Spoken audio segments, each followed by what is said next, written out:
And guess what? To those people, kudos to them. Let them, God bless their souls, let them do that.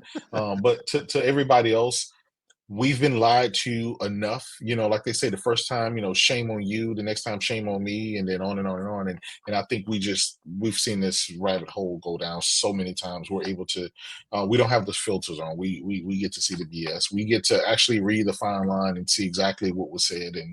And we talked about that today. Anyway, you guys can catch me on Twitter at JDubCity16, man. I'll try to keep you guys laughing, you know what I'm saying, with some of my banter that I have. JDub Fake News City. Big facts. Big facts. Lodo. I just come at this with the ongoing trajectory as a guy that entered this gen excited as an Xbox fan. I bought the Series X first. And if I watch that show back and think about it back as an Xbox fan, they gave me zero confidence in the brand going forward, delivering anything I was hoping for. They've admitted that, yep, we're going to put 4 titles somewhere else with the possibility of more. And then they just basically just puked out a bunch of the same talking points that they've said for years, and then dangled there's going to be this big, huge technical leap in the next gen hardware, which just continues the meme of wait until things get better. As a Series X owner, as somebody that thought that, they're really going to come out here and speak with clarity, I think it lacked clarity. I think, like Jay said, I think a lot of the big time, fully committed Xbox guys, this is just enough to put them back in the saddle and to say, yep, we're on Team Xbox. You guys aren't getting Starfield, like they said, just enough. And that's why I always say it's not what Phil says, it's what he doesn't say. If you really listen carefully. And then he goes and does these interviews with, Verge and everywhere else. And it's just like, it's very, very clear. Microsoft is the captain now. And Phil and Sarah and Booty, they seem like great people. They're real sharp, and I think Phil kept them in the fight. I got respect for that guy for keeping Xbox in the fight all these years, but I think Microsoft walked in the room and said, we're the captain now, and this is phase 1, and I believe there will be a phase 2, and I believe a lot of the big titles will move. I definitely think Blade is already probably slated to be multi-plat. I don't think that there's they refused to even acknowledge. Yeah, they won't address it. It's like they won't address the conversation on so many of those titles. And it's my biggest hope is that they do decide to do something with handheld, because I do think that's a compelling offer from Microsoft that would make me be like, oh, I want to get Xbox hardware again. Because right now, after what happened with Series X, and again, she said technical leap, and I'm like, I don't know what that could mean. I hope it's a powerhouse. I hope they leave behind the two-tiered system with the S. I just thought that's just been so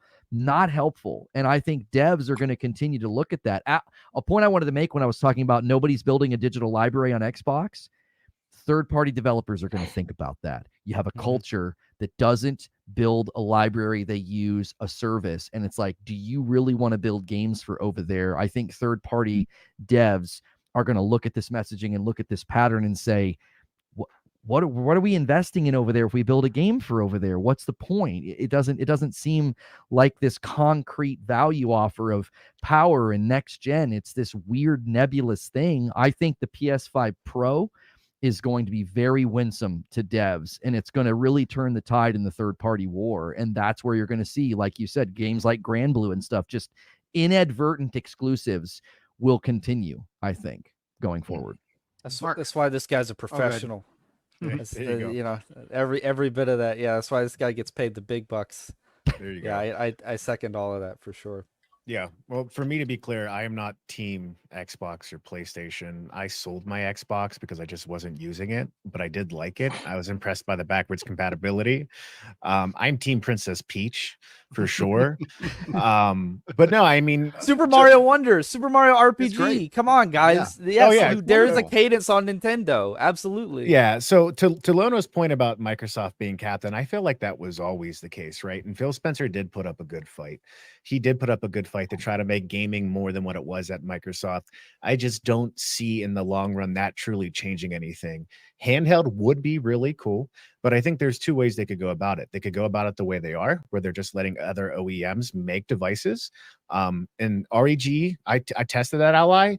it was cool, but Windows sucks on a handheld device right now. So if they don't improve that with some type of better mobile Windows experience, that's going to fail. Maybe they enter it themselves with some other device. That could happen. I'd be surprised, but I would definitely try it out for sure. So, I mean, long run is I don't think Xbox consoles are going to blow out anyone in the future, but I would still probably buy Microsoft stock too, knowing that a lot of that is going to come from other aspects, but their business is going to be around for a long time.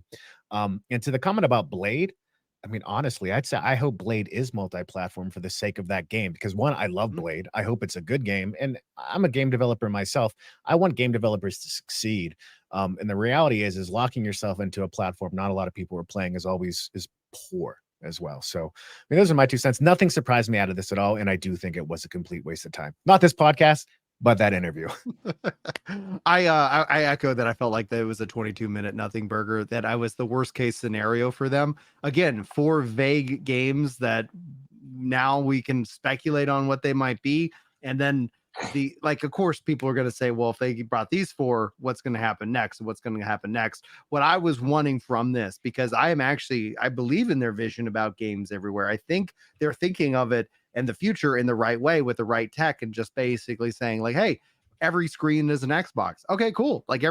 Why not? Like, that's the same thing. Like, if PlayStation Portal said, hey, we're going to let you have your GeForce Now on this, it becomes an instant buy device for me. But I'm not in the market for single use, products anymore, because I don't have that, that need. I already have something that does those things. I think the PlayStation Portal would be a better device to do the things that I wanted to do, but it still is limited. But all that being said, I think it's going to be interesting to see what happens with Xbox from here on out, because I don't think Xbox fans got anything that they really wanted. And if they did, I would really lean into the copium kind of aspect.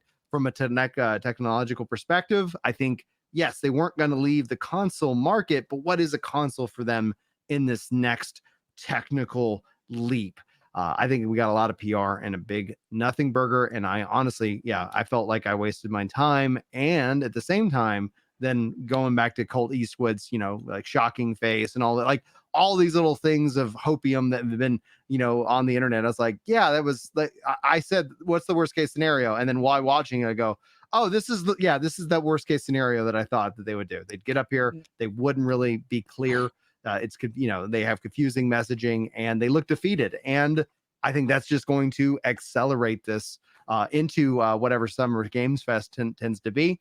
And I think that's going to be the next kind of check-in point, truly. Like, yes, maybe the Nintendo Direct's next week and they get, Hi-Fi Rush or whatever, which would be great. Bring it. Like, that's what I want. However, I think essentially today was a big waste of time. Not this They didn't podcast, solidify any confidence in the brand. They didn't shoot back across the bow. Like Phil's statement about, no, it's not Indiana Jones or Starfield. Like, that was it. Out of that entire 22-minute podcast, like, there was nothing else that was noteworthy or really worth talking about. I commend all 4 of you gentlemen for us being able to actually make some content out of that, because there was just absolutely nothing there. So, I think that you're right, Brian. This is the worst case scenario. Like, even if they'd have said something bold and crazy and they said, yep, a third party, everything, like, that would have been almost better if you had something to say, like you were bringing something to table with a bold new vision. Instead, they were just like, yeah, we have nothing to say, nothing to offer. We're not restoring any confidence. We're not restoring, what our brand messaging and vision is beyond lip service and vagaries and PR speak. See you guys whenever we talk next. And nothing about the community losing their minds has been resolved by this 20-minute or so conversation about random vague stuff. And you guys are gonna get Diablo, so forget about all this, please. Go play Diablo. Don't look at the man behind the curtain. Don't look at the man behind the curtain. I will agree with Brute that I am on Team Lasagna as opposed to Team Xbox or Team PlayStation. I think Lasagna is always a good choice, and I like that they put that in chat. So thank you guys so much for being here. Thanks to the panel for coming in together and giving me some of their time today. I really appreciate it.